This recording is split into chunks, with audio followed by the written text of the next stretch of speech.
وإذ ابتلى إبراهيم ربه بكلمات فأتمهن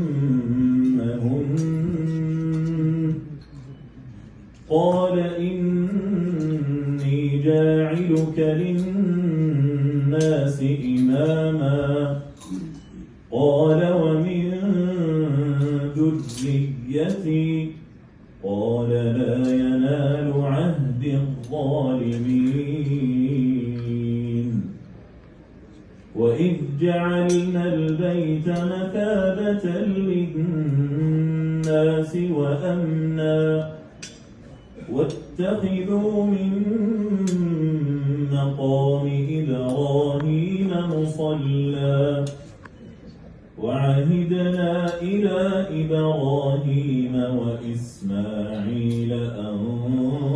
طهرا بيتي للطائفين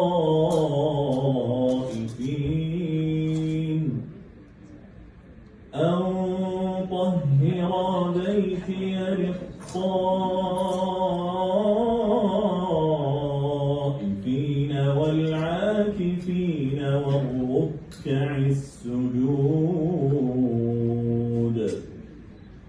وإذ قال إبراهيم رب اجعل هذا بلدا آمنا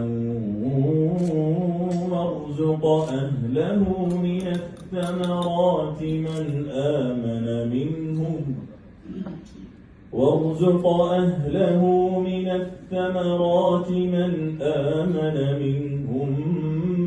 بالله واليوم الآخر قال ومن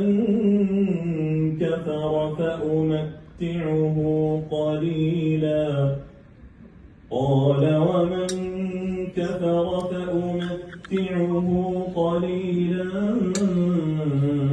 ثم أضطره إلى عذاب النار وبئس المصير وإذ يرفع إبراهيم القواعد من البيت وإسماعيل ربنا تقبل منا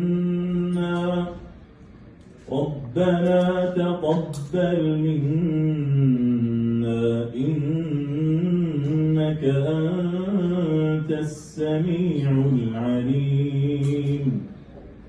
ربنا واجعلنا مسلمين لك ومن ذريتنا أمة مسلمة لك وأرنا مناسكنا وتب علينا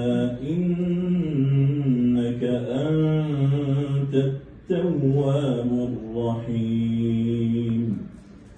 ربنا وابعث فيهم رسولا منهم يتلو عليهم آياتك ويعلمهم الكتاب والحكمة ويزكيهم إنك أنت العزيز الحكيم